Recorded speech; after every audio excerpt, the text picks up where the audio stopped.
Seperti yang kita ketahui bersama, dunia penuh dengan tipu daya, permainan para elit global yang semuanya berusaha bersaing dengan satu tujuan, yaitu menguasai dunia kali ini.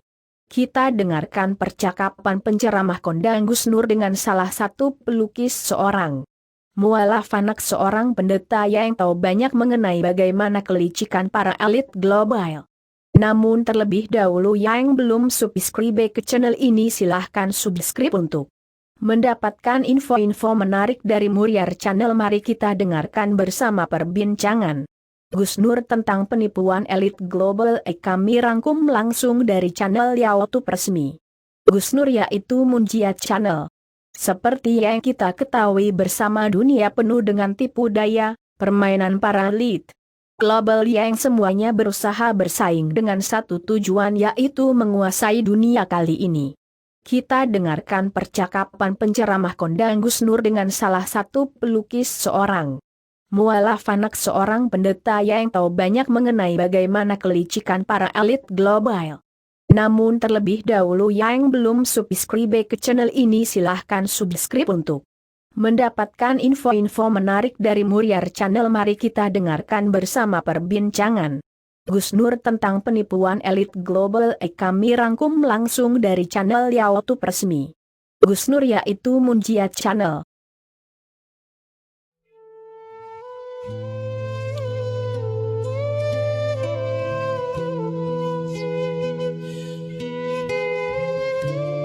Warahmatullahi wabarakatuh. Alhamdulillahirabbil alamin.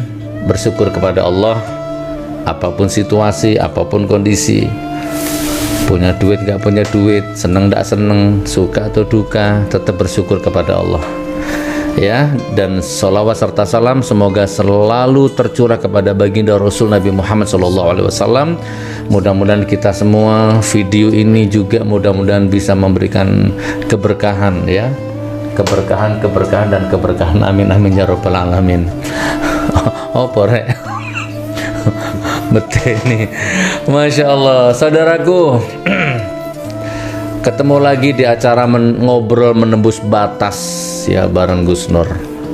Dan bintang tamu malam ini luar biasa ya, selalu luar biasa sih, cuman yang ini kayaknya juga akan lebih luar biasa ya insya Allah. Nah, sebelum kita masuk ke acara ini, ke acara inti, yuk seperti biasa kita mulai acara ini dengan baca surat Al-Fatihah satu kali ya. Mudah-mudahan yang nonton ini, yang sakit sembuh ya kan, yang banyak utangnya besok pagi dapat rezeki dilunasi utangnya ya, itu yang amin-amin tuh berarti banyak utangnya ya. Ya saudaraku, ya Allah, saya niat baca Al-Fatihah, kami niat baca Al-Fatihah, pahalanya untuk orang tua kami ya Allah. Mudah-mudahan sehat umurnya, sehat badannya, sehat jasmaninya, sehat rohaninya, berkah umurnya, berkah ilmunya ya, orang tua kami ya Allah. Mudah-mudahan izinkan husnul khotimah ya, dan kami semua, rumah tangga kami, anak-anak kami, cucu kami, istri kami semua, mudah-mudahan sakinah mawaddah warahmah ya. Ayo ila hadhihi Al-Fatihah. A'udzubillahi minasyaitonirrajim. Bismillahirrahmanirrahim. Alhamdulillahi rabbil alamin. Arrahmanirrahim. Maliki yaumiddin. Iyyaka na'budu wa iyyaka nasta'in. Ihdinas siratal mustaqim. Siratal ladzina an'amta 'alaihim ghairil maghdubi 'alaihim waladdallin. Amin. Alhamdulillah. Baik, sekarang kita masuk ke acara inti. Jadi tadi saya kedatangan tamu, beliau dari Bandung, beliau seorang pelukis. Nah, coba Anda lihat itu. Di belakang saya ada lukisan. Itu saya gendong Dek Shanum, dilukis sama beliau. Yuk kita kenalan sama beliau ya. Namanya saya taunya Mas Aji. Ya, kita sapa beliau. Assalamualaikum warahmatullahi wabarakatuh, Mas Aji. Waalaikumsalam. Salaman Mas. Saman kok gak sok anteng lo nggone apa uget-uget kayak ular ya. Ini nervous Gus. Oh, nervous. Alhamdulillah. Demam panggung. Subhanallah ya, beliau dari Bandung. Oke, sekarang gini, sebelum kita kita 45 menit lah, 1 jam ya Kak Popo wis lah yo. Jadi intinya sebelum saya tanya dengan beliau seperti biasa 3 menit, 2 menit, 3 menit, 4 menit kita berikan leluasa kepada beliau untuk memperkenalkan diri dulu kepada Anda semua ya. Siapa namanya, lahir di mana, tahun berapa, sudah nikah apa belum, kan gitu ya. Biar yang belum, kalau ternyata belum nikah, berarti siapa tahu jodohmu ketemu di sini, kan begitu ya. Terus apalah kurang lebih hanya itu saja ya. Jadi kurikulum vitae atau itu biodatanya kita kasih kesempatan untuk beliau. Terus kok bisa-bisanya nyampe sini? Tiba-tiba nyampe di kantor GN, kita tanyakan juga nanti. Terus apa sudah lama atau baru kenal saya atau bagaimana gitu kurang lebihnya. Baru setelah itu kita masuk ke bab yang kedua, kita gali potensi-potensi beliau baik yang tersurat atau yang tersirat. Karena yang namanya pelukis itu setahu saya itu ya pasti punya imajinasi yang di atas rata-rata, itu pasti, itu setahu saya ya, ada imajinasi yang khusus lah ya. Nah nanti kita tanyakan masalah itu. Baik Mas Haji, sapa dulu ya jamaah Gus Nur ngaji bareng. Kenalkan dirinya sampean, berangkat dari Bandung kapan, numpak opo, terus piye suka dukanya, ceritanya kok bisa nyampe sini, terus kenal saya sudah berapa lama, lahir di mana, wis belak-belakan. Monggo, waktu ini untuk Anda sekarang. Assalamualaikum warahmatullahi wabarakatuh. Waalaikumsalam. Banyu putih grogi koyoke. Perkenalkan, saya nama Aji Wahyu Wandana. Aji Wahyu Wandana. Kalau nama asli dari mamah saya itu panjang sekali. Nama saya itu Sri Aji Dharma Wahyu Wandana Kusuma. Jadi panjang sekali Gus. Sri ono ya, ono Sri nih. Sri Aji Dharma Wahyu Wandana Kusuma. Ya, itu panjang. Masya Allah. Karena di KTP itu nggak muat, maka disimpel Aji Wahyu Wandana gitu aja. Oke, jadi dipanggil Aji ya. Ayo Mas Aji ya. Oke, terus Mas, kok bisa nyampe sini, terus sudah kenal saya atau belum, terus lahir di mana, tanggal piro, saya les sakar sampean. Oh ya, saya kelahiran 17 November 1984. Jadi tua aku berarti ya. Kipasnya enggak masuk. Kok kayaknya dimatikan aja kalau bahaya. Terus 84 di KTP itu. Tapi kata mama, ya udah nggak usah banyak tanya, ya sekitar segitu kan gitu. Karena waktu dulu saya kan dititipin di daerah Yogyakarta. Saya itu berpisah dengan orang tua.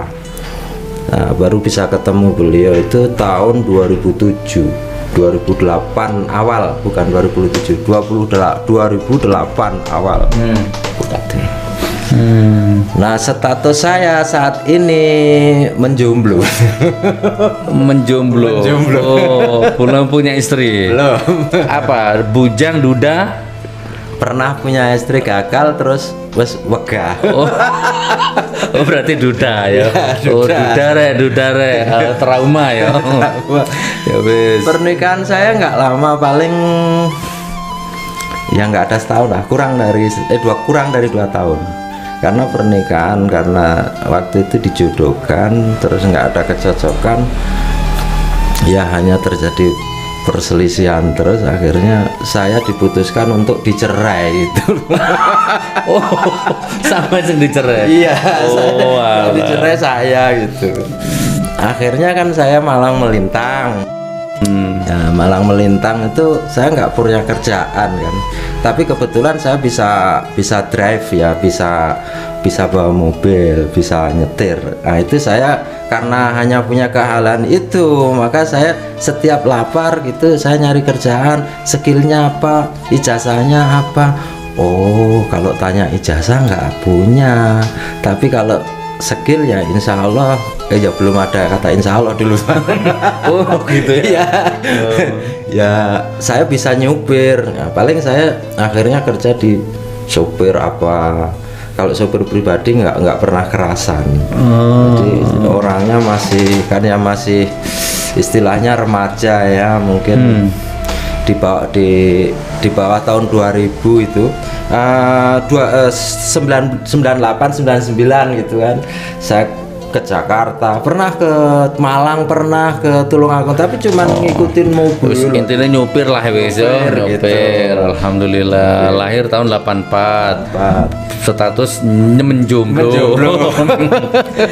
Terus sekarang tinggalnya di Bandung. Saya tinggal di Bandung bersama mama saya karena bapak saya sudah meninggal. Meninggalnya di Bogor. Saya ketemu orang tua di Bogor. Setelah saya ketemu orang tua, ketemu bapak itu cuma 2 tahun. Terus saya sambat sebut lah istilahnya, kenapa saya dulu harus ditinggal. Udah banyak, nggak usah banyak tanya, yang penting kamu udah ketemu orang tua ya sudah. Udah ketemu orang tua, terus kamu sekarang kerjaanmu apa? Nggak punya kerjaan, kata saya. Oh kalau begitu kamu belajar melukis saja. Hah? Belajar melukis? Saya kan nggak punya basic pak, gitu. Ya nggak apa-apa, itu kehidupanmu gitu. Akhirnya ya udah saya dikasih uang untuk belanja lukis gitu. Ternyata mahal Gus. Mahal. Cat itu tahun 2009 2008 itu cat segede jempol ini udah 110.000. Ya cat untuk melukis itu yang bagusnya maksudnya. Bentar, gini. Jadi Saman pisah sama orang tua gitu maksudnya, atau orang tua cerai gitu? Orang tua cerai. Oh oke. Saman ikut ibu. Saya ikut nenek. Oh ikut nenek. Ya. Berarti nggak tahu ibu kemana, bapak nggak tahu. Gitu, nggak tahu. Oh. Berpisah sama orang tua, terus ketemu sama ibu, sama mama gitu. ketemu sama mama, terus ketemu juga sama bapak. Sama bapak, tapi kondisi sudah sakit. Terus sama bapak kok disuruh ngelukis? Apa bapak pelukis? Bukan. Bapak saya itu nama aslinya itu Bapak Dewi lali loh. Soalnya Tapi ngelukis itu datang dari bapak, merintahnya ngelukis gitu. Iya. Bapak namanya Huanti namanya, Cina bapak saya. Oh, bapaknya sama Ya, Cina. Cina. Berarti sama ini Cina. Ya, Cina. Lah kok coklat ini? Cina kosong gitu. Oh, Cina tiba akhirnya. Huanti. Nama mama Nama Jawanya Suryo. Suryo Kejawen kayaknya nggih. Pendeta dulunya. Oh, pendeta. Oh, nah, kita gali ya. Berarti orang tuanya pendeta. Ya. Kristen ya. Oh, gitu. Terus Saman berarti dulu bukan Islam ya? Dulu. Bukan Islam, bukan Kristen juga bukan, tapi mencari. Oh, subhanallah. Mencari dulu. Oh, gitu. Karena mereka kan agama tuh yang betul ini, yang betul ini, yang betul ini. Kalau saya prinsipnya agama yang dari Allah, bukan kata orang. Prinsip saya gitu. Agama yang diturunkan Allah apa? Kemudian yang bagaimana? Itu yang sedang saya cari. Oh ya wes, gampang wes kungkul lah yo. Ya. Tapi saya ke Islam. Alhamdulillah 2018 kemarin syahadat. Oh 2018. Ya. 2018 mualaf ternyata. Aku penasaran. Jadi datang melukis itu dari bapak ya. Berarti otodidak. Ya, otodidak. Oh, dari tahun berapa? 2008. 2008 sudah mulai melukis. Ya, Belajar ya. Bentuknya nggak karu-karuan begitu. Jadi kayak kalau melukis wajah itu menyol-menyol nggak tahu kan. Teknisnya kan nggak ngerti. Iki hasilnya yang saya kira. Ini aku sama Dek Shanun. Ini sudah berapa tahun kan saya proses itu gitu. Autodidak ya. Iya. Masya Allah. Bandung ini saiki tinggal di mana sekarang ini? Kelurahan Sukapura, RT 7 RW 2. Sukapura RT 7 RW 2, Kiara Condong, Kodia, Bandung. Kiara Condong, Kodia, Bandung, teman ya. Ayo Bandung dan sekitarnya. Ya, insya Allah lah kita bisa kalau butuh lukisan. Tapi kalau lukisan ini walaupun di luar Bandung bisa lah ya, insya Allah kemana-mana Keluar bisa. negeri juga bisa. Oke, nah sekarang terus kok bisa nyampe sini? Saman kenal Gus Nur? Mulai kapan kenal atau Saman kalau lihat di YouTube kan Saman pasti ngerti lah saya pro Ya. kontra kok berani ke sini. Ini. Saman ku cebong apa duduk ngono maksudnya? Dulu saya cebong, Gus. Hah? Saya akui. Dulu saya cebong. Oh, ya, iya cebong. Saya apa kalau Gus Dur bilang itu ya? Taklid buta itu apa sih? Taklid buta itu fanatik buta. Ya. Saya itu dulu suka sama tokoh. Tokoh yang saya suka itu pertama Hitler. Adolf Hitler, lukisannya ada di sana. Di Cengkeh ya, di rumah ini, di rumah saudara ini, di rumah ada. Kedua Soekarno. Hitler, Soekarno, tinggi imajinasinya. Ya, terus saya itu orangnya nggak percaya orang. Misalnya, oh di sana ada hantu, saya harus buktikan itu. Nah dulu, ya kenapa saya bisa taklid buta? Karena saya punya suka dengan Soekarno. Oh Soekarno, maka saya nyari, ya kan, nyari biografinya, biodatanya Soekarno itu saya cari. Saya bahkan sempat menemukan bukunya beliau, buku tulisan tangan beliau itu, walaupun udah kopian tapi tebal sekali segini itu tebalnya. Itu sampai tuntas. Bahkan saya itu sejarah itu paling suka. Sejarah ya, yang namanya sejarah perang salib sampai hampir apar saya Gus dulu itu. Perang salib. Nah, itu yang membuat saya itu bingung. Kenapa terjadi peperangan antara Islam dan Nasrani? Wah, itu terus saya gali. Di situ juga Bung Karno itu kan dikatakan penyambung lidah rakyat. Bagaimana gitu? Jadi akhirnya kan gini, karena ada makanya Megawati ya. Sedangkan Megawati yang sana kan siapa ya? Megawati Soekarno Putri ya itu. Nah, karena dia itu berangkat dari itu, maka saya agak mendukung Jokowi waktu itu. Terus terang aja gitu. Itu.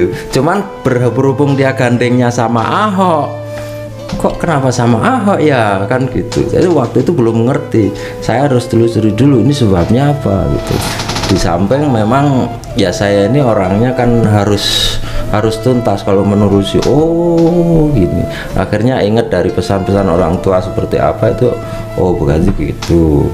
Oke lah kalau begitu mungkin ini kan mungkin ternyata setelah lama kok kayak gini gitu kan. Waktu sama Ahok tuh waktu DKI 1 ya itu ya, DKI 1 kemudian belum tuntas di DKI 1, kemudian ya loncat ke wis nggak usah bahas itu wis nggih. Terus kok bisa kenal saya iya. Dulu ternyata ngakunya cebong sekarang tobat itu piye. Sebelum masuk ke intinya monggo.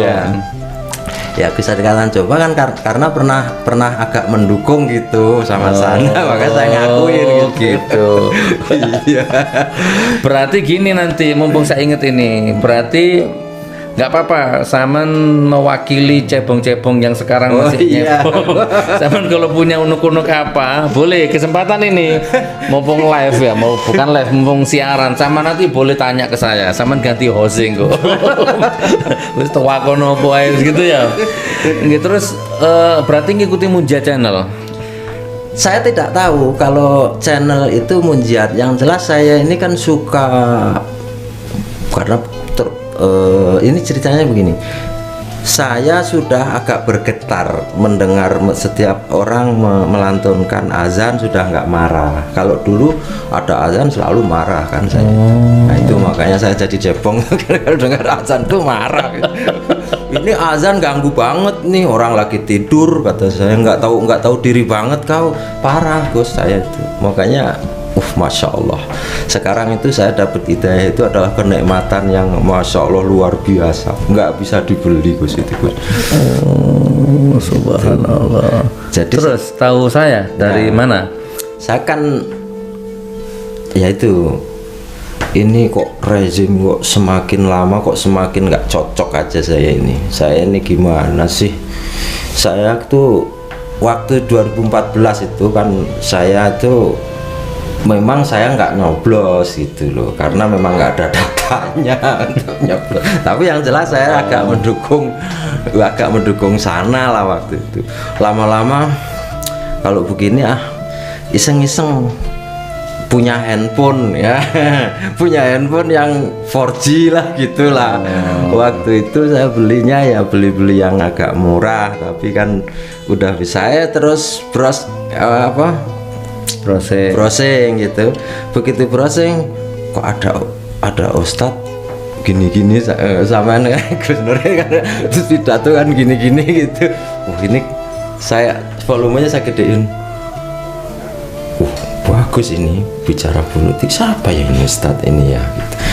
Itu jujur Gus, pertama kali ceramah di YouTube sampean yang saya buka itu. Langsung sampean. Ini ada ustadz tapi nggak tahu namanya kan gitu. Masih ingat video yang pertama sama lihat yang apa? Yang ngapain, yang bahas apa? Tentang bukan BPJS ya, apa ya? Janji-janji palsu. Janji-janji palsu. Terus sampean kan nadanya itu saya suka gitulah judulnya. ini pendukung yang mana ya ini, saya kan gitu. Ini ada ustadz tapi pendukung yang mana ini, saya dengerin kan ada sekitar 28 menit kalau nggak salah. Terus wah keren ini. Keren. Saya unjukin mama, saya ada ustadz bagus nih. Mana coba lihat. Ini ya, siapa namanya? Nggak tahu. Cari tahu. Ya. Terus saya nyari videonya sampean tuh susah, soalnya nggak tahu namanya kan gitu. Terus aja lama-lama kan itu kan saya like kan, kalau saya like kan berarti nanti harapan saya supaya dapat video berikutnya. Betul, ternyata video berikutnya itu yang sampean diprotes sama waktu itu kan menjelang pilpres. Sampean diprotes sama emak-emak, terus sama Banser di Medan itu Ustadz Gus Nur. Ini Ustadz Gus Nur baru saya tahu itu. Akhirnya setiap ini saya di apa namanya, di aplikasi YouTube saya jenengan selalu muncul gitu, karena saya selalu like gitu dan share gitu. Subhanallah. Nah disitulah itu saya belum sadat itu kan 2018 kan itu masih di pertengahan 2018. Terus tapi sudah ada tanda-tanda mungkin ya, kebetulan dari pihak kantor itu memasang wifi, jadi saya bisa gratis kan. Kantor, berarti sama kerja di kantor? Ya kantornya itu apa namanya, ini Bingkai ini. Ya. Gitu ya. Saya tuh bagian kurirnya, jadi saya itu kalau pergi ngirim itu kalau pakai motor itu yuk, badan saya itu diburui bingkai gitu. Ya wes, intinya gitu. Gitu ya. Saudaraku ya, berarti kenal di YouTube ya. Di situ. Masya Allah. Nah itu saya sampai gini, Mam, ini Pak Ustadz ini kan waktu itu ini harus dilindungi karena ini akan ini nanti ini keras nih kayaknya nih, ini akan merepotkan rezim ini. Waktu itu Kapolrinya kan masih Pak Tito. Ini keras, ini bakal ditangkep. Saya bilang gitu sama mama. Kau ini sok tahu kan. Bukan begitu, Mal. Ini bener nih, ini saudara kita, Mal. Saya bilang, Mom gitu. Saya panggil mama kan Mom. Ini saudara kita, Mom. Ini kita berjuang. dulu kau nggak dukung, ya kan sekarang dukung kan, mau sudah percaya kalau Momi itu gitu-gitu kan gitu. Yakin kau dukung dia, apa kau dukung sekarang? Iya. Tapi kau belum sholat nak. Belum sholat ya. Kan saya harus cari dulu mah, agak malu itu kalau saya sholat. Nah akhirnya di bulan September juga kayaknya kalau nggak salah tuh, saya itu buka YouTube, ada tulisan gini di dalam YouTube, Qoriah cantik jelita bersuara merdu. Ini nih dilalahnya. Padahal biasanya itu kalau saya nyari itu pasti musik Sepultura, musik kan. Ini kan tiba-tiba saya cari itu. Saya puter, saya menggigil begitu. Merodok kalau kata orang Malang itu. Dengarkan Qori tadi itu di YouTube. Saya nggak bisa kerja akhirnya. Saat itu spontan nangis. Ya Allah, baru di situ saya panggil Allah. Kemudian setelah itu saya pulang sorenya kan, itu saya nangis sekitar mungkin 15 menitan lah mendengar lantunan itu. Dada nggak kuat, akhirnya saya matiin. Saya merapikan diri supaya nggak ini lagi, suruh bisa meneruskan pekerjaan. Pulangnya balik, saya bersahadat di depan mama. Ada yang nuntun Ustadz gitu? Nggak ada. Sampai sekarang? Sampai sekarang. Oh, berarti cuma di depan mama syahadatnya? Ya. Tapi sebelum syahadat saya sholat dulu. Berarti besok lebih disempurnakan lagi, syahadat lagi lah ya? Ya disaksiin Gus Nur. Iya pun, insya Allah. Ternyata baru di depan mamanya, tapi udah sah lah ya. Oh gitu ya. Berarti hidayahnya itu dari lihat video di YouTube Qoriah cantik. Ya. Waktu itu nggak nyangka kalau dapat hidayah di situ ya. Ini Qoriah luar apa di Indonesia? Aceh. Oh Aceh ya. Datangnya kan udah punya suami. Oh, kita nggak mau kan. Oh subhanallah. Baik saudaraku, itu sekilas tentang ini, belum masuk intinya ini baru intermezzonya ini ya. Oke saudaraku, yuk sekarang kita gali lebih dalam ya dari sisi-sisi yang saya juga baru kenal beliau. Cuman begini, dari lukisannya saya bisa membaca ya, dari goresan-goresan warna, kekuatan warna, walaupun saya bukan pelukis ya, saya bisa membaca karakter ya, baik yang kelihatan atau yang tidak kelihatan, dari cara ngobrolnya, dari rambutnya, itu saya udah bisa, insya Allah lah ya, saya udah bisa menelusup jauh di dalam relung kolbu atau alam bawah sadarnya. Jadi gini teman, cuman karena di sini saya host, jadi saya nggak perlu terlalu banyak ngomong ya, Mas. Kita keluar dari topik. Oke, sebelum keluar dari topik kita ngomong lukisan dulu sebentar, biar sah ya. Ini karya sampean. Ya, betul. Sampean mulai melukis tahun 2008. Terus ternyata melukis itu mahal. Intinya begitu ya. Oke. Ini kanvas ya? Kanvas. Dan ini hasil dari tangan ya? Ya, tangan. Oke. Murni tangan. Nyebut harga boleh atau lewat telepon? Karena lukisan itu boleh, relatif. Boleh, bebas. Kalau segini berapa biasanya? Kalau saya ini langsung dilihat, siapa tuh ada yang langsung melukis. Atau lewat telepon saja atau disebut di sini? Disebut boleh. Nah, berapa? Gini itu saya kalau melukis itu memang nggak pernah ngasih harga. Sama Madeporono namanya. Karena saya itu kata bapak ya, kamu melukislah karena itu duniamu. Itu nanti semoga Allah ridho kepada. Waktu itu bapak memang udah mualaf juga, cuman saya belum. Jangan mematok harga, biarkan alam yang menentukan. Artinya anugerah dari Allah ini jangan dihargai gitu. Karena gitu. Kamu tidak pernah belajar melukis, tapi kamu dianugerahi. Jadi biarkan orang menilai, kemudian biarkan mereka memberikan nilai sekemampuan mereka, seridho mereka, kata papa gitu.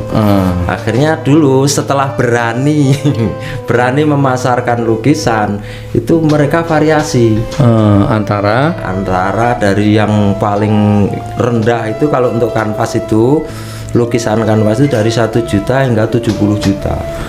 Pernah laku 70 juta? Tapi 11 lukisan.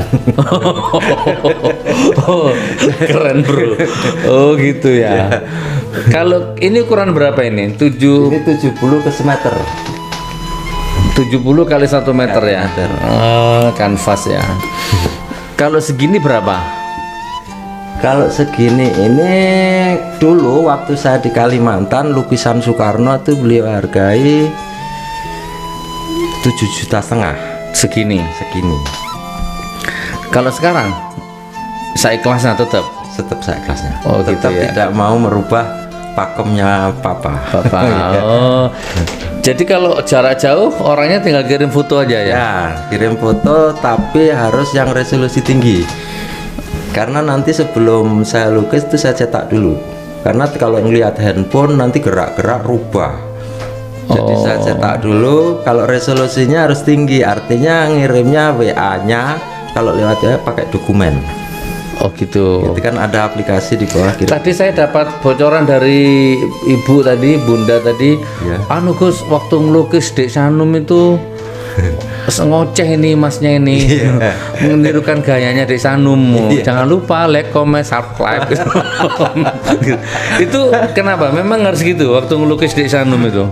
Sebelum saya masuk Islam, sebelum saya bersyahadat, saya selalu mendapatkan pesanan yang serem-serem Gus. Kereta kencana, terus Ratu Kidul. Hidupan lagi kipasnya le, kok panas le? Terus Ratu Kidul terus? Ya, itu harus membunyikan semacam apa ya? Kalau kayak campur sari tapi yang murni gamelan gitu. Setiap lukis harus ada musik itu. Iya, itu. Paling kecil. Kadang-kadang melukis itu tergantung aura orang yang dilukis. Kalau auranya tinggi, dilukis berat. Oh gitu. Ya, kayak Gus Nur ini berat. Menghabiskan energi. Berarti auraku tinggi ya. Tinggi. Sama gak anu waktu mesuku. Cancuk. Alhamdulillah. Saya dengarkan ceramahnya Gus Nur. Kalau nggak ceramahnya Gus Nur, ceramahnya Abi Maulana Syarifuddin. Subhanallah. Ya. Oke. Jadi waktu ngelukis Dek Sanum, Saman katanya ngomel-ngomel apa? Jadi anak kecil. Oh. Jadi gitu ada aura Dek Sanum yang udah hadir gitu. Semacam gitu. Tapi ini kalau untuk dibicarakan kepada orang yang orang syariah, mungkin ini saya dianggap apa ya, bid'ah atau apa gitu. Bid'ah, udah nggak usah dibahas itu. Karena saya itu masuk kadang-kadang hadir, misalnya saya harus melukis, ada orang pesan lukisan Ratu Kidul, itu ada yang hadir. Oh iya, saya agak bisa memahami itu. Oke, gini aja dah, langsung kita percepat. Nomor handphone sama dicantumkan boleh? Boleh. Berapa coba disebut?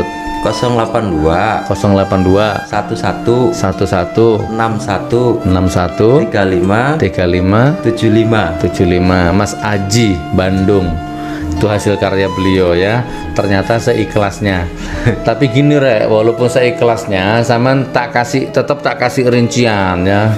Gini jangan sampai juga merugikan ya kan.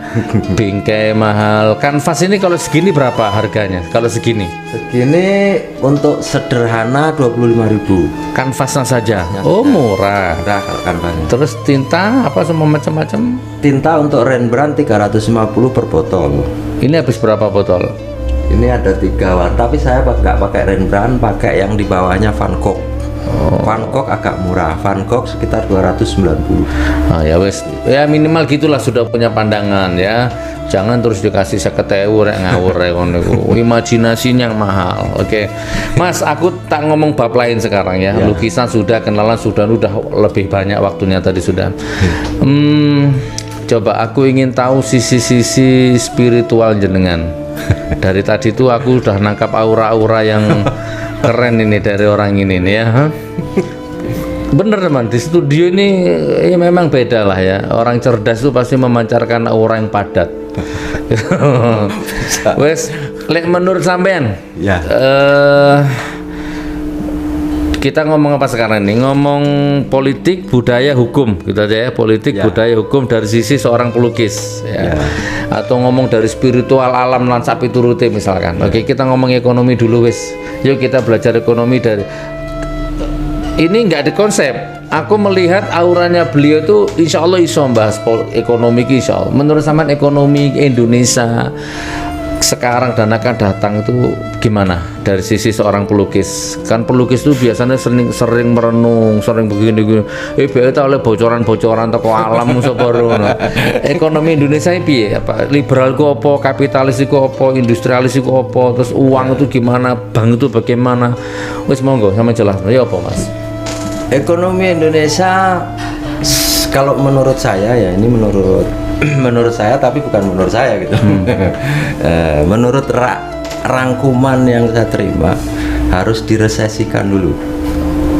Oh. Karena ekonomi Indonesia ini dibangun di atas genangan darah dan air mata. Artinya riba, terus perbudakan. Oh, keren.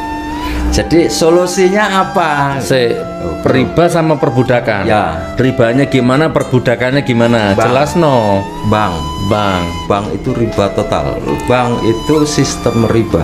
Jadi ekonomi kita itu dibangun berdasarkan sistem kapitalis. Kapitalis pasti riba karena berhubungan dengan bank.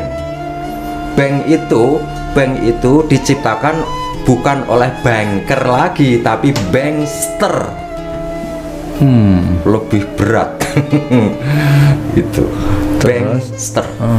Kemudian mereka memanipulasi produk.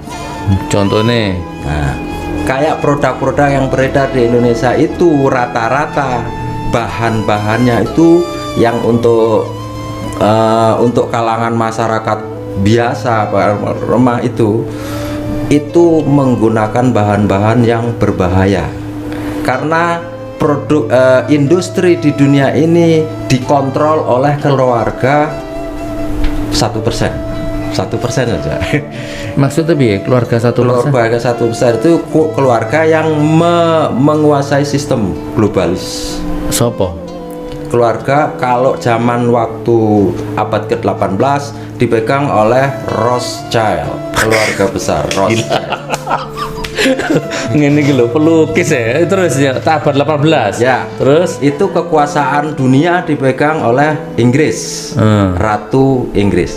Ratu Inggris itu negara itu dikendalikan oleh Nathan Rothschild. Jadi yang membiayai kerajaan Inggris itu ya. Kemudian kerajaan Inggris itu pula di tahun 1924 yang bertanggung jawab atas berdirinya Arab modern dan runtuhnya dinasti Utsmaniyah di Turki melalui Mustafa Kemal Atatürk. Ya, itu saya tahu itu. Jadi Bank Dunia didirikan berdasarkan bukan nilai emas tapi modal dengkul. Kalau dalam bahasa kerennya all the money people. Jadi menipu masyarakat yang mempunyai, terutama yang punya emas, supaya mau menyimpan emasnya. Kemudian surat penyimpanan emas itu dicetak menjadi dolar. Kemudian dolar dibikin tinggi, kemudian dijual, kemudian diutangkan ke seluruh dunia. Maka negara ini negara di dunia ini harus tunduk dan patuh hanya kepada keluarga itu. Itu yang dinamakan New World Order. Itu makanya New World Order itu dia menciptakan beberapa agama, termasuk beberapa agama itu dimasukkan dalam satu sistem, yaitu Illuminati Freemason. Nah itu ada 33 tingkatan gitu. Gila. Kalau yang mulai tingkat 32 ke bawah, dari 1 sampai ke 31, itu boleh orang selain Yahudi. Tapi kalau sudah 32 sampai 33 harus orang Yahudi asli, nggak bisa. Jadi percuma kayak kita ini mendukung Yahudi, toh nggak diakui, kita tetap dianggap babi. Orang yang selain apa namanya Yahudi kan Goyen namanya. Apa? Goyen. Babi yang pantas dibunuh. Jadi mereka ingin menciptakan tatanan dunia baru sehingga penduduk dunia ini hanya disisakan 500 juta saja itu. Dan kita ini menjadi budak-budak mereka. Tapi di sini ada kendala. Kendalanya adalah umat Islam.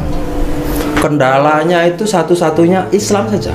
Selain Islam bukan kendala, karena sudah diatur oleh mereka. Termasuk Syiah. Syiah itu ciptaan mereka. Dan mohon maaf, saya harus bilang supaya orang nggak tersesat, Wahabi itu diciptakan oleh Mr. Hamper. Wah keren. Wah tambahi durasinya dek.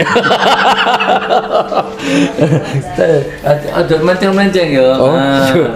Ini kursinya memang enak ya. Enak. Orang tahu lungguh kursinya.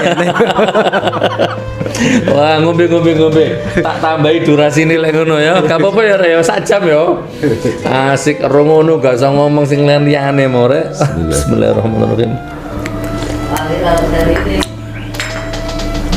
Oh Wahabi ya. Ya Wahabi. Siapa sih nyiptakno? Mr. Hamper. Intinya di dalam kitab Al-Jasusiyah Al-Ma'rifatul Jasusil Inggilisi itu ciptaan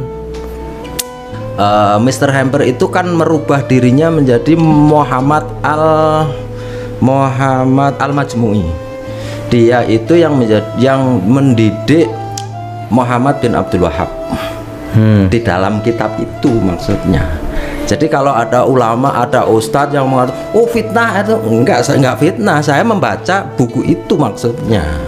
Kitab Al-Ma'rifatul Jasusil Inggilisi namanya. Itu kitab tuh enggak tahu masih ada apa enggak itu. Wahabi ya. Jadi yang dikit-dikit bid'ah.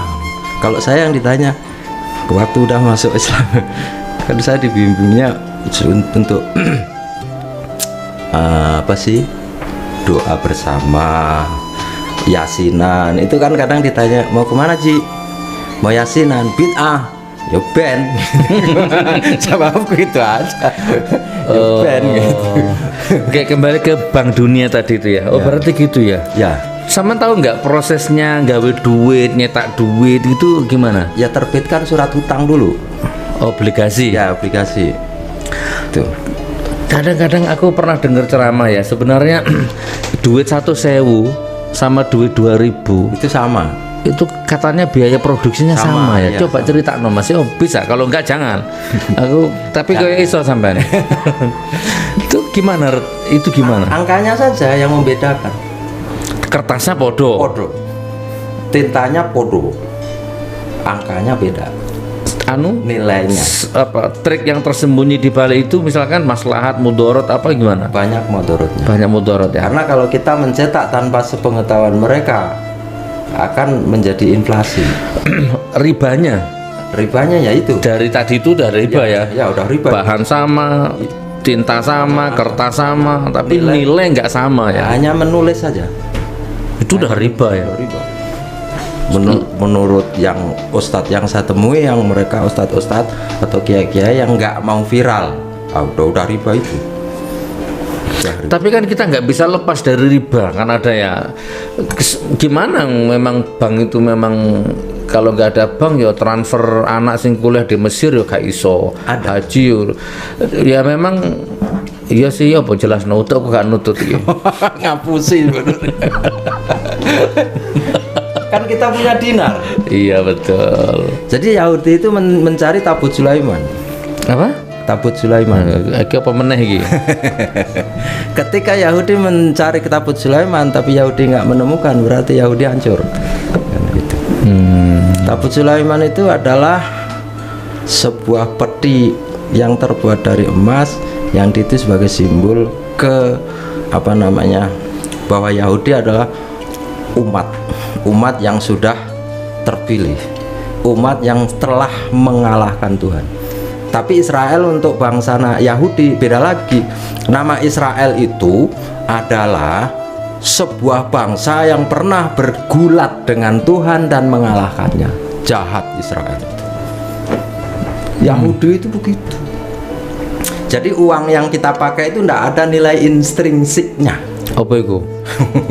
Kan makanya kan kalau kita kredit emas kan nggak boleh, karena uang itu emas sebenarnya. Jadi IOU surat keterangan penyimpanan uang itu dimanipulasi oleh mereka untuk mendirikan sebuah bank. Tapi rakyat di framing dulu, diciptakan dulu penyakit. Gitu. Mereka itu sebenarnya gini, problem reaction solution. Problem reaction solution. Bikin problem, pura-pura menawarkan solusi dan aksi. Itu keuntungan bagi mereka. Biasa mereka itu selalu menggunakan politik dua kaki. Misalnya Ustadz Gus Nur saya biayai, tapi beliau juga saya biayai, saya adu, yang untung tetap saya. Oh gitu. Sampean saya beri utang, dia juga saya beri utang gitu. Itu sistemnya begitu. Ada kata-kata modal dengkul mau piye? Modal dengkul ya? Ya kan mereka nggak pakai modal. Piye maksudnya? Saya kan menawarkan solusi. Solusi waktu itu kan bank itu solusinya. Ya pura-pura lah. Oh, dulu kan kalau ini barter kan, barang dengan apa gitu. Ini garis besarnya aja ya. Kalau terlalu detail takut ada yang ada. Nanti ini juga kalau ketahuan dia mantan teman saya dibully habis saya juga. Dibully sok tahu lo soal gitu. Kau itu fitnah kan. Itu udah biasa itu. Itu karakter mereka lah gitu. Iya ya, modal dengkul sebenarnya. Kita ini diperes, diputar, dihisap gitu ya. Iya. Dulu barter, kemudian pedagang emas itu menawarkan emas. Kalau pakai emas kan gitu. Emas kan kalau dibawa digendel-gendel kan. Kemudian setelah itu bawa emas kan juga kan riskan, nanti di jalan dirampok kan gitu. Ya udah emas kalian simpan aja ke saya. Kemudian ada tanda bahwa aku punya emas di sana nilainya sekian. Nah, itu yang dicetak. Dijadiin duit kertas. Makanya Rasulullah kan ada dalam hadis yang mohon maaf ya, saya bukan ahli hadis. Ini maksudnya ada pernah itu. Uang kertas kalian tidak akan berguna lagi karena kalian akan kembali kepada dirham dan dinar. Dan uang kertas itu akan dipermainkan anak-anak kecil kalian. Itu akan terjadi sebentar lagi. Jadi misalkan kita naruh deposit gitu ya, misalkan 1 miliar gitu ya ke bank gitu ya. Terus tuh gimana? Nggak usah ngomong ribanya, nggak usah ngomong dosanya, udah pasti itu kan. Itu muternya diapakan tuh duit kita yang 1 miliar tuh? Kok ditarik langsung nggak ada itu piye? Soalnya 1 miliar yang 100 juta untuk kas bank. Yang 900 juta itu diputer, dicariin nasabah gitu caranya ya, diutangkan dengan bunga tinggi. Jadi kalau 1 miliar mereka bisa mendapat keuntungan menjadi 100 miliar. Berarti modal dengkul lagi. Itu modal dengkul lagi. Gitu. Jadi gini, misalkan saya deposit 1 miliar, diambil 100 juta, disimpan ya untuk kas bank. Terus yang 900 juta ditawar-tawarkan. Makanya kan kita sering ditawar-tawari orang bank itu ya dengan manis gitu kan. Betul. Oh, karena target juga. Kalau sampai dapat nasabah kan dia dapat, betul. Jadi bank itu modal dengkul. Oke, 900 juta diputer. dipinjemno lah. pinjemin kan bunganya kan 1% aja udah berapa itu kan. Misalnya yang sana 50 juta, yang sana 100 juta, yang sana taruhlah 9 orang aja 100-an. Itu udah keuntungan gitu. Kalau nggak dapet, dia nggak mau mengembalikan kan dia pakai jaminan ngutang ke bank juga, sertifikatnya atau BPKB-nya kan gitu. Itu liciknya. Orang yang punya duit tahu kalau uangnya diputer dia. Banyak kan nggak tahu. Banyak nggak tahu ya. Makanya kalau terjadi rush money, penarikan secara serentak, modar itu nggak ada fisik. Makanya bener kata orang, kalau kamu deposit 1 miliar, itu sebenarnya kalau mau dijeli itu 1 tahun itu turun nilainya sebenarnya ya. Sekarang gini Gus, saya punya bank. Orang nabung ke saya, paling enggak transfer lewat gitu aja. Setiap saya target dengan otomatis karena menggunakan e-money kan. Jadi setiap individu yang lewat bank saya, ini saya potong 15.000 per bulan. 15.000 per bulan. Itu kalau ada 1 juta orang aja, berapa sih? Bayangkan ya kalau 1 miliar ya, kita depositukan di bank, atau dibelikan emas batangan gitu. Perbedaannya apa Mas? Beda. Kalau emas nggak akan inflasi, kalau uang hilang lama-lama. Inflasi berkurang. Inflasi tadi ya. Tapi kalau emas bisa naik, sehat jasmani, sehat rohani, berkah ya. Iya itu. Keren.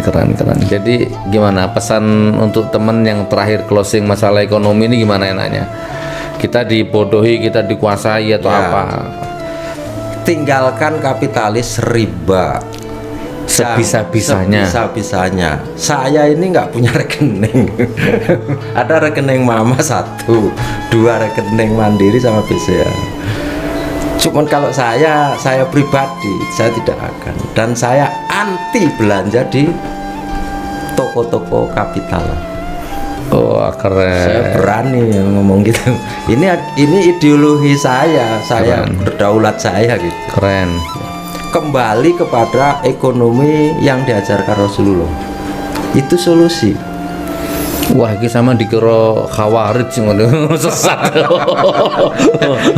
Iya kan enak kan. Rasulullah dagang tanpa riba, halal, thayyib lagi. Nah itu pasti berkah. Karena kalau kata pembimbing saya, kalau mau jadi orang itu 4 penolakan, 2 penerimaan. Apa itu? 4 penolakan. Kita bukan Tuhan, jangan sok ngatur. Kita jangan Tuhan, jangan sok ngatur. Kebanyakan yang ngatur kita bukan Tuhan. Padahal ngatur diri kita kan nggak bisa. Nggak bisa. Contohnya Gus Nur, nanti jam segini saya hadir. Buktinya molor setengah jam. Berarti bukan nggak bisa kan? Kita mempelajari kedua, kita bukan malaikat. Jangan sok suci karena Allah berikan kita nafsu. Nggak ada manusia suci, tapi berusaha untuk suci. Tuh. Ketiga, ini bukan kata saya loh, kata pembimbing saya gitu. Ketika kita bukan setan, jangan menang sendiri gitu.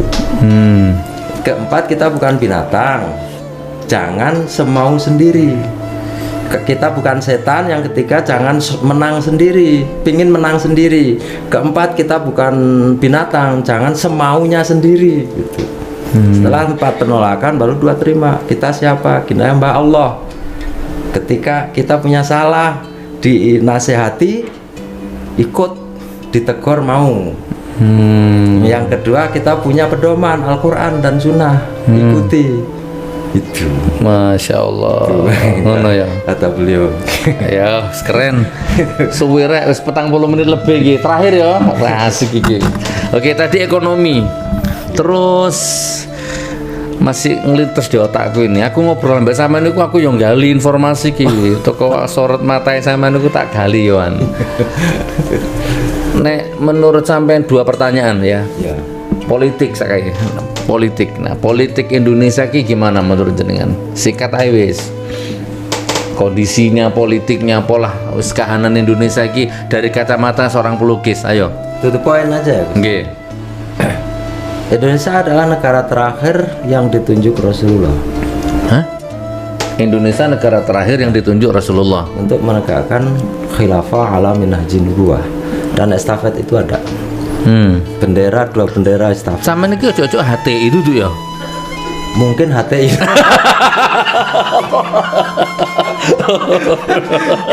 Kenal HTI juga. Bahasanya bahasa HTI gitu. Astagfirullah, ya nggak apa-apa. Bendera estafet itu ada. Dan apa ya, Indonesia negara hanya para habaib. NKRI didirikan oleh para habaib dan para ulama. Konsekuensinya memang negara yang ditunjuk Allah pasti akan didatangi musuh-musuh Allah. Mereka berusaha membuat makar. Logika bagus. Negara apa tadi? Negara yang negara yang ditunjuk, negara yang didirikan oleh para habaib dan ulama itu Indonesia. Ketika negara itu ditunjuk untuk menegakkan Islam khilafah ala minhajin nubuwah kan terakhir. Nah, ini pasti didatangi musuh. Logikanya begitu. Dan Allah menjamin kemenangan. Mau bukti, foto beliau Habib Rizik 2 kali dibakar nggak kebakar. Nah, Habib Rizik adalah imam besar kita. Beliau yang seperti yang pernah dimimpikan oleh beberapa yang pernah saya temui, beliaulah yang akan ditunjuk, insya Allah. Oh gitu. Ya, insya Allah. Saman FPI bukan? Bukan. Oh. Baru-baru aja. Keren, masya Allah. Iya, memang beliau juga. Wah, saya udah sering bahas Habib Rizik. Ya. Misalkan ekonomi rusak, beliau nggak ikut ngerusak ekonomi kan, apa salahnya? Iya. Terus apa? Gimana? Jadi politiknya gimana? Politik Indonesia tetap kita, Indonesia memang harus ada huru hara sedikit, huru hara sedikit sampai ini secret society Gus ya, nggak bisa divulgarkan. Yeah. Ada seseorang yang megang kunci kolateral. Kolateral, okay. Kolateral itu adalah yang digunakan untuk mencetak sah bagaimana uang itu menjadi sah dan tidak inflasi, udah gitu aja. Dan itu orang orang yang dilindungi Allah, orang yang yang dibimbing Rasulullah, orang yang nantinya akan dikerumuni akan ini oleh para mujahidin mujahidah, oleh para alim ulama. Mereka akan bekerja sama membangun ekonomi dunia. Dan ini sudah diprediksi oleh orang Yahudi, diprediksi. Maka mereka selalu membunuh orang yang dicurigai, karena mereka memegang kunci ekonomi itu aja. Okay. Terus secara umum kahanan Indonesia menurut terawangani batinnya sama kahanan secara umum pripun? Untuk menengah ke atas hancur. Menengah ke atas hancur ya. Ya. Allah melindungi yang bawah. Oh ya. Insya Allah. Menengah ke atas hancur. Menengah ke bawah ya dosanya kan relatif titik ya. Menengah ke bawah itu. Iya. Wes yang terakhir saiki ya, nggak apa-apa udah 1 jam. Baru ini podcast paling panjang itu ya. Keren soalnya nyambung ya. Biar aku ya gondrong rek, masya Allah. Oh gitu ya. Sekarang kita ngomong tauhid. Tauhid ya. Tauhid, alam semesta, planet, dinas apa jenenge planet, terus bumi berputar pada porosnya, lasak piturute lah ya. Saya menangkap aura itu juga soalnya dalam sorot matanya beliau ini ya. Ayo Mas, tauhid, alam raya, bumi, matahari, planet, opolah bintang-bintang wis menurut terawangan sampean piye? Wis ngomong sak iso sak metune. Bumi itu adalah pasangan langit. Allah selalu berbicara, ya alhamdulillah saya ini 2 bulan atau 3 bulan sekali khatam Quran, walaupun bacaannya masih pletot gitulah, tapi kan saya belajar. Ya paling lambat 4 bulan lah. Saya kalau membaca setiap ayat itu selalu Allah mengatakan samawat wal ard. Samawat wal ard. Jadi Allah dalam Al-Quran itu selalu membicarakan tentang pasangan, langit, bumi, atas, bawah, kanan, kiri, gitu. Gitu. Kayak sendal gitu, kanan, kiri, terus wanita, pria, itu selalu gitu. Mati, lahir, Mati hidup, Oh ya, hidup mati, mati, kelahiran, kematian. kelahiran, kematian. Nah, kalau bumi itu setelah saya menggali dari beberapa ulama, yang ulama itu jelas, yang saya datangi bukan ulama yang viral. Oh, keren. Iya. Bumi itu hamparan, nggak ada bumi bola, karena bumi itu 7 lapisannya. Jadi 7 lapisannya melingkar, bukan ke bawah doang, menyamping dan ke bawah. Itu Yahudi tahu. Dan di situ ada peredaran matahari, bulan dan bintang itu menghasilkan geometri suci. Geometri suci. Apa itu?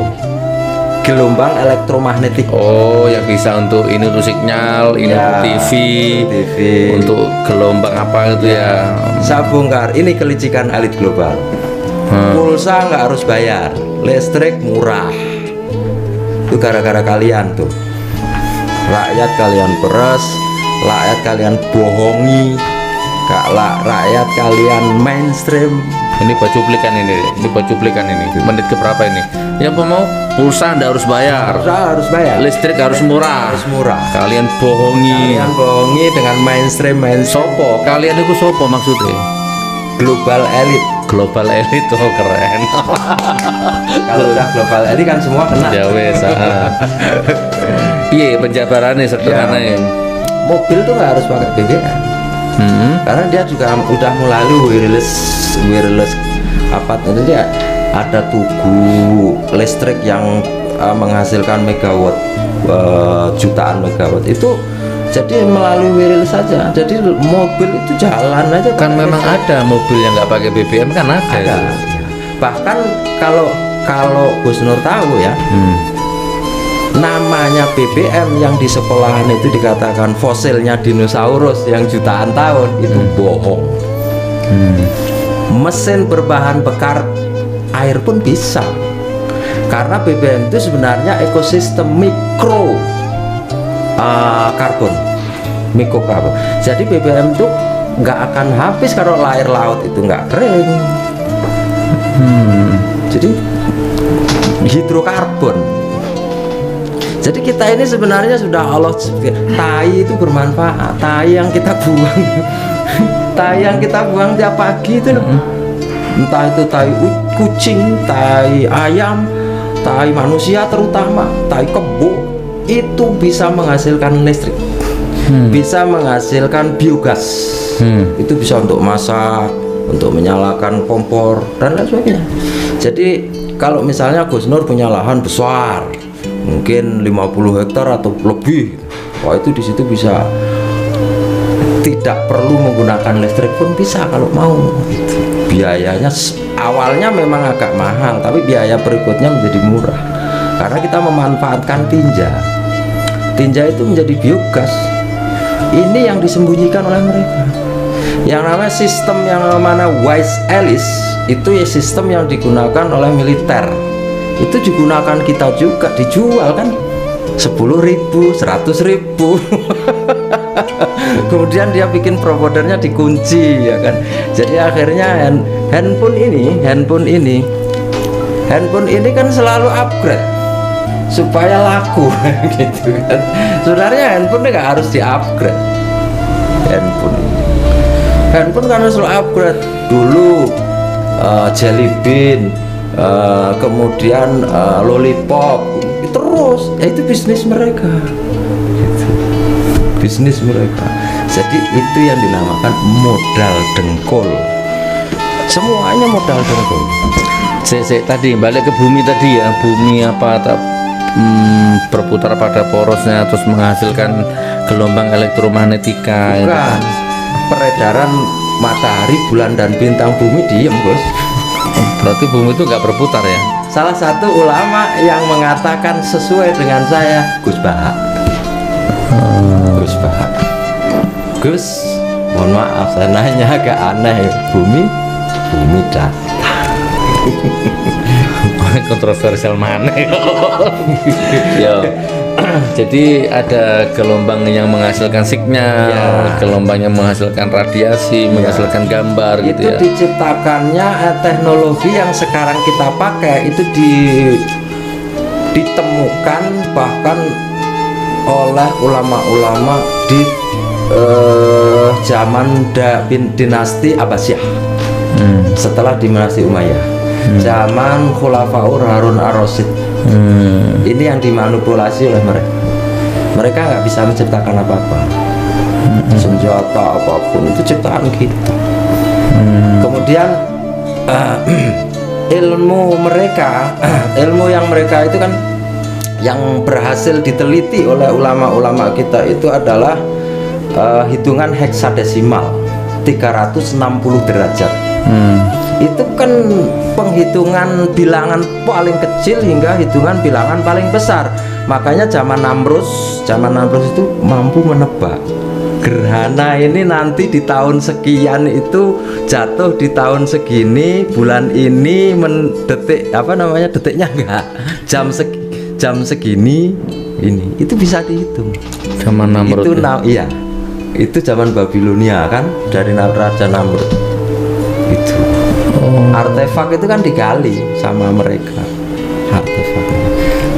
Makanya di sekolahan itu kan matahari lebih besar dari bumi itu kan kaum pagan. Nah itu siapa itu? Itu dari Galileo dan lain sebagainya, itulah bangsa-bangsa itu. Bangsa-bangsa. Galileo yang dihukum mati itu, dipancung tuh. Itu kan di mainstream kan, dia nggak sesuai dengan kehendak gereja waktu itu. Tapi setelah berapa tahun kemudian kan akhirnya kayaknya diakui itu kebenarannya tuh gimana? Piye ceritanya? Itulah mainstream. Jadi Galileo itu selalu mengatakan kalau bintang itu berpindah setiap 6 bulan. Ada bintang yang diem, namanya bintang kutub utara. Bintang utara bukan kutub. Bintang utara. Bintang utara itu kalau di USGS Cornell University dia mengatakan full star. Bintang kutub, bukan bintang utara ya. Bintang kutub. Nah itu bintang utara itu dulu digunakan oleh nenek moyang kita yang ke laut untuk navigasi. Untuk menentukan arah utara, selatan, timur, barat itu menggunakan bintang utara itu. Karena bintang utara diam. Satu-satunya benda langit yang nggak berputar itu bintang utara. Bintang kutub namanya. Itu untuk menentukan arah, karena belum ada kompas kan waktu itu. Kan Al-Qur'annya juga ada. Jadi Allah menciptakan bintang untuk petunjuk bagimu, itu kan ada itu. Kalau ya kurang lebih begitu, ayatnya nggak hafal lagi. Itu cara mencarinya kan dulu gini, ada sebuah bintang yang tersusun seperti centong. Nah ini yang apa namanya, garis paling luar itu diluruskan dengan bintang utara itu namanya Saturn course. Kemudian untuk mencari arah itu satu-satunya begitu caranya. Jadi garis terluar ini digariskan dulu. Kalau dulu kan orang iki arep lunga ning ndi awake dhewe iki. Berhubung arah misalnya kita mau ke utara gitu. Lah utara ki ndi kan gitu. Mana ke utara? Iya ya. Terus gimana kita? Kan gitu pasti terjadi dialog lah gitu. Tar dulu saya berpikir. Nah disitulah orang dulu kan istihad gitu. Terus memandang langit. Indah ya langit ya. Muter kan kayak kubah gitu kan. Kata kayak kubah gitu. Ternyata benda langit itu muter. Tapi ada yang diam. Kemudian saking jelinya, saking pinginnya dia tahu tentang arah. Ada yang aneh. Bentuknya seperti ini. Dari situlah dengan garis-garis yang mereka bikin sendiri dengan imajinasi mereka, akhirnya dia bisa menentukan kita ke arah utara itu sana. Buktinya mana? Itu bintang itu, dan itu sesuai Al-Quran, Gus. Nah ini terungkapnya di situ. Kan pertanyaan saya kepada apa namanya kaum yang kaum mereka itu, dulu sebelum adanya kompas pelaut kita itu navigasi lautnya pakai apa? Pertanyaan saya tolong dijawab. Kalau bumi itu muter-muter gitu, kayak gangsingan gitu, ya pakai apa ya? Ya pakai kompas. Kan belum ketemu kompasnya, belum ada kompas, maksud saya gitu. Nggak bisa jawab, Gus. Nggak bisa jawab. Ya itu pakai bintang. Bintangnya itu kan gini, muter aja gini. Ada satu bintang itu, bintang kutub itu dia diam. Nah, ini jadi patokan. Bintang yang di tengah diem itu jadi patokan. Jadi yang muter itu, yang berbentuk centong itu kan muter. Itu kan nunjuk terus kan, kalau di garis ya, kalau kita digambarkan pakai anu itu bisa. Ada di render. Saya juga dari teman saya yang meneliti tentang itu, saya punya videonya juga tentang bagaimana penerbangan, apa namanya, jadwal penerbangan itu semua dihitung, Gus. Dan itu menggunakan data datar, bukan data bola gitu. Kalau air laut itu kan nggak mungkin, air itu melengkung, itu kan nggak mungkin. Terus air nempel gitu. Kita ini berarti di angkasa, melayu dan itu bohong. Itu namanya kebohongan. Sama nyebut apa tadi, jalur penerbangan macam-macam gitu ya.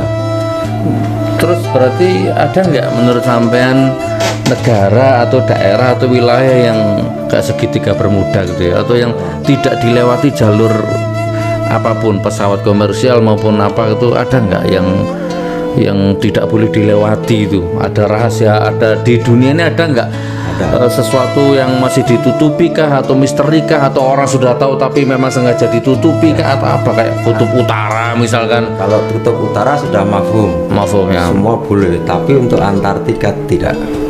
Dan insya Allah umat Islam yang akan membongkar itu Antartika itu sebuah daerah yang tidak terjangkau matahari. Dan di situ ada ayat yang mengatakan bumi ini akan diwariskan kepada umat Islam hingga bumi yang tidak terjangkau oleh matahari sekalipun. Dan itu ada di balik Antartika. Jadi Antartika itu bukan kecil, Bos, besar, cincin. Makanya kalau orang sana, dari orang barat mengatakan circle Antartik, cincin Antartika.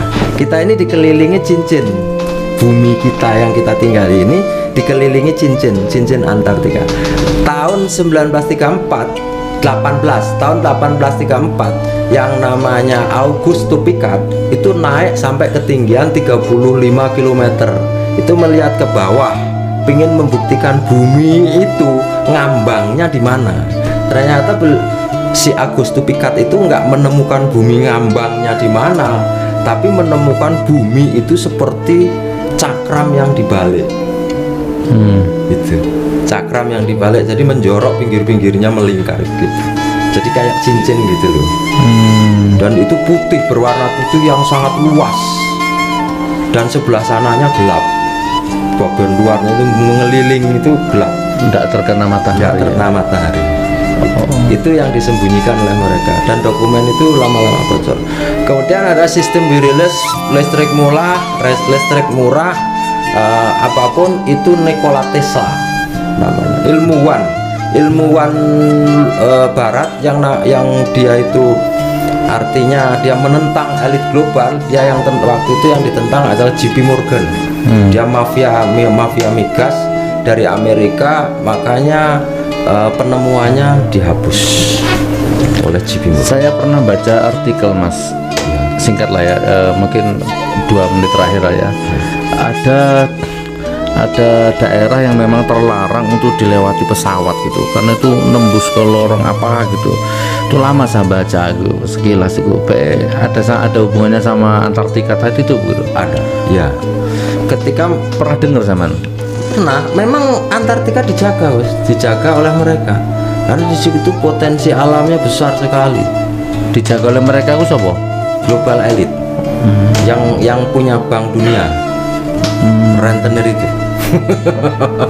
Oh gitu ya. Dia akan menguasai sistem dia kuasai. Dia mendirikan perusahaan media itu hanya 6 perusahaan. Berarti kayak CNN, apalagi itu Kompas dan lain sebagainya, itu hanya anak-anaknya saja. Yang utama ada 6 saja. Apal sampai? Enggak apa. Makanya kalau sampai memang ditutup jalur itu, memang ya nggak bisa dilewati, memang jalur itu ya.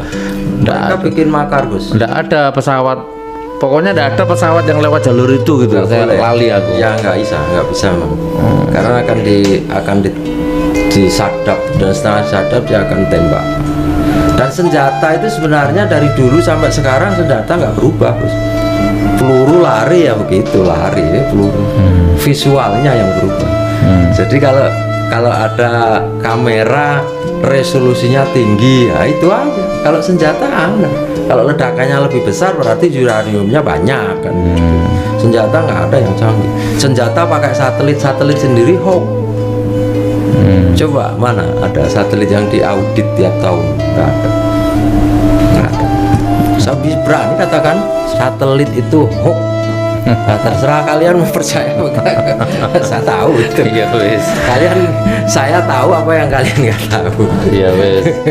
Ayo Mas Aji, closing statement. Monggo sampean mesen ngomong apa sakarepe wis ya, closing statement monggo untuk jamaah kita, monggo. Mati sampean aku terusan.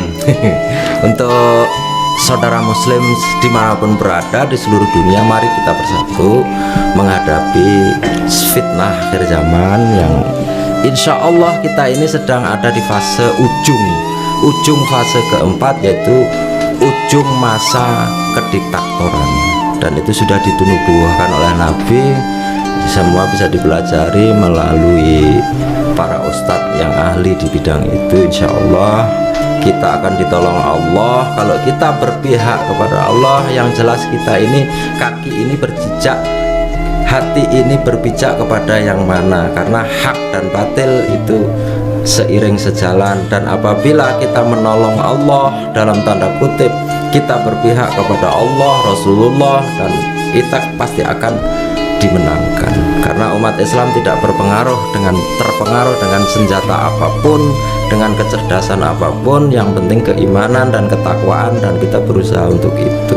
Semoga kita disatukan oleh Allah, semoga kita disabarkan oleh Allah, tauhid kita dikuatkan oleh Allah, sehingga kita akan menjadi pejuang-pejuang muslim yang akan menegakkan syariat Islam. Karena inna dina indallahil Islam, hanya Islamlah agama yang di sisi Allah, dan Islam telah sempurna, berarti kita harus berpihak kepada Islam. Semoga kedatangan beliau yang banyak orang katakan adalah Al-Mahdi disegerakan oleh Allah. Amin amin ya rabbal alamin. Mari kita berjuang melalui kapasitas dan kemampuan masing-masing. Yang penting satu hati, satu tauhid, satu akidah, dinul Islam biridallah wa birida Rasulullah bi syafaati Rasulullah wa syafaatul Qur'anil azim. Itu pesan saya. Masya Allah, closing statement yang keren saudaraku. Oke, jadi sekarang gini, closing kedua ya. Pertama, jangan lupa pesen lukisan ya. Tak paleno mana lukisan, nomor HP ini sono mau ya. Tinggal kirim foto resolusi tinggi, nanti dilukis. Dan tolong ya pesen jangan yang telanjang ya, nggak boleh ya, itu aurat ya. Nah yang kedua, apapun yang kita obrolkan tadi itu, sing mampu ceklen, resapono, lebono, sing nggak mampu ilangno. Ojo gawe stres awakmu ya. Jadi yang diobrolkan beliau tadi itu wis ono syariate, ono torikoe, ono hakikate, wis lengkap komplit. Jadi serap, ojo dibully, ojo nggak masuk akal. Bukan ya, bukan nggak masuk akal. Mungkin bahasanya beliau tadi itu Samsung Galaxy Tab mungkin. Nah, sementara memori RAM di pikiranmu Nokia ngono lho rek. Ya, jadi ojo terus dibully salah-salah, ojo ya. Yang mampu dipakai, yang tidak mampu lepaskan, lanjutkan hidupmu. Jangan sampai kata-katanya ada yang sampai meracuni pikiranmu, apalagi akidahmu. Usah nyantai aja Ya, namanya obrolan menembus batas dan luar biasa. Baru ini podcast sampai lebih 1 jam itu, hampir 1,5 jam itu. Baik, mudah-mudahan manfaat saudaraku. Doakan mudah-mudahan editingnya nggak hilang mute, bisa diedit sekarang, bisa diterbitkan besok subuh. Hari ini tanggal berapa? Tanggal 11 hari Selasa ya. Hari Selasa tanggal 11 jam setengah 10 malam waktu kantor GN Malang. Suwun Mas Haji ya, suwun. Masya Allah. Ya, assalamualaikum warahmatullahi wabarakatuh. Waalaikumsalam warahmatullahi wabarakatuh. Cek kurang ngobrol rek. Masya Allah. Tekan Ini tunjuk Mas. tekan subuh ya ora apa-apa. Alhamdulillah.